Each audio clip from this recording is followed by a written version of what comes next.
안녕하세요. 서울대학교 영어교육과에 재직하고 있는 이병민 교수입니다.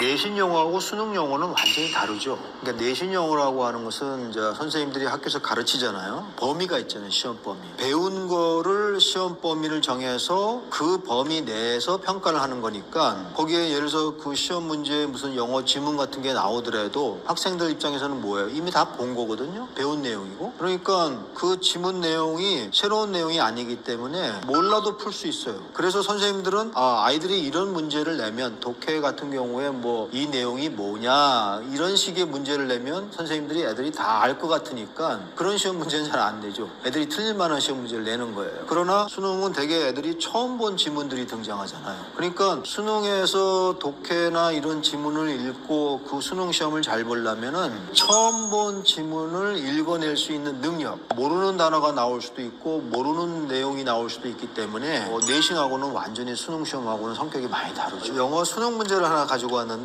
2021년도 수능 34번 문제가 제가 한번 예로 가져왔는데 이게 수능 빈칸 채우기 문항의 가장 큰 특징이 뭔지 아세요? 출제하시는 분들이 직접 쓴 글이 아니에요. 되게 학술적이고 전문적인 책이나 논문에서 가져온 경우가 되게 많거든요. 에듀케이셔널 테크놀로지에 대한 지문인데 수능 시험 문제의 독해 문제의 특징이 뭐냐면 글 길이가 굉장히 짧습니다. 되게 한 200단어도 안 돼요. 제가 한번 우리말로 번역을 한번 해본 거예요. 우리말로. 그러면 우리말이니까 훨씬 내용이 쉬울 거 아니에요. 영어로 읽는 것보다. 이 첫 문장이 이렇게 돼 있어요. 한번 들어보세요. 교육기술의 성공적인 통합은 사용자들이 해당 기술을 학습, 교육 또는 과제 수행에 눈에 띄지 않는 촉진자로 인식될 때 나타난다. 이해가 되세요? 한국말로 읽어도 무슨 말인지 잘 안 들어와요. 그거를 영어로 준 거예요. 책을 가져왔는데 이 책에 Foundations of Educational Technology 이렇게 돼 있어요. 제목이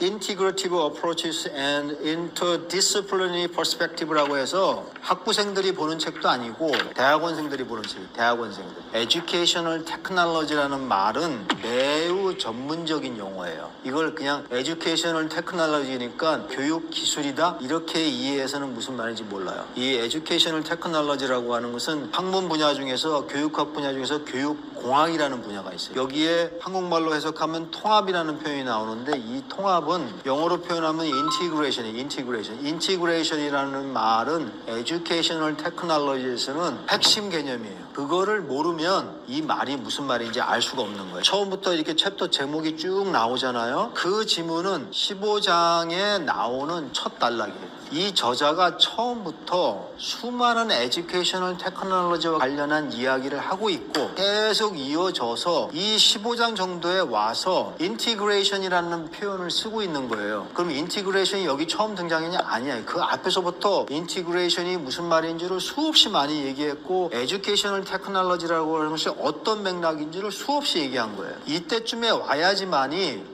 이 사람이 첫 문단에 에듀케이셔널 테크놀로지를 얘기하고 있고 인티그레이션을 얘기하면은 무슨 말인지 아는 거예요. 그런데 그런 맥락이 전혀 없이 그냥 툭 던지면 무슨 말인지 알 수가 없는 거예요. 글을 읽는데 맥락이라는 게 되게 중요한데 우리나라 이 수능 시험이라는 것은 도대체가 글을 너무 짧게 줘갖고 맥락을 안 줘요. 첫 문장을 읽어보면 무슨 말인지 이해할 수가 없어요. 그러니까 너무 맥락한 시험이지 이 시험은. 한 가지 학교 교육의 모순이 뭐냐면 학교에서는 한 700시간, 800시간 정도 영어를 가르치잖아요. 우리나라 국가 영어 교육 과정에 보면은 단어 소개하는 것도 3,000개, 한 3,500개 정해져 있어요. 고등학교 3학년까지 영어 교육 과정에서 가르친다 이렇게 돼 있거든요. 근데 실제로 수능 시험을 보면은 그거보다 훨씬 어려워요. 학교에서는 교과서 진도를 나가고 시험을 보고 이런 식으로 이제 시스템이 운영이 되기 때문에 제가 이제 이런 질문을 던지는 거예요. 그러면 학교에서 영어를 배웠을 때 학교 영어 교육을 제대로 잘 따라가면 아이들의 영어 능력이 늘까? 제가 보기에는 학교에서 만약에 일주일에 3시간, 4시간을 했다 그러면은 학교 밖에서 그거의 3배, 4배를 해줘야 되는 거예요. 그렇게 하지 않으면 학교 내신 성적도 따라가기가 어렵고 수능 시험은 더욱이나 따라가기가 어려워요. 그러면 이제 초이스가 2개가 있는 거죠. 학생이 스스로 방과 후에 영어 공부를 열심히 하는 거야. 또 한 가지 방법은 학원을 가는 거죠. 그래야지 그 학생이 다시 학교로 와서 내신도 따라갈 수가 있고 다시 또 수능 시험을 볼 때 그 수능 시험도 따라갈 수가 있는 거예요. 구조가 그렇게 돼 있다고. 왜냐하면 평가라고 하는 것이 터무니없이 높게 돼 있으니까. 그러니까 그런 모순이 있기 때문에 모순의 조건이 없어지지 않는 한에는 그것이 초등학교가 됐든 중학교가 됐든 고등학교가 됐든 부모들은 불안하고 자꾸 추가적으로 교육을 시키려고 하는 거죠. 저는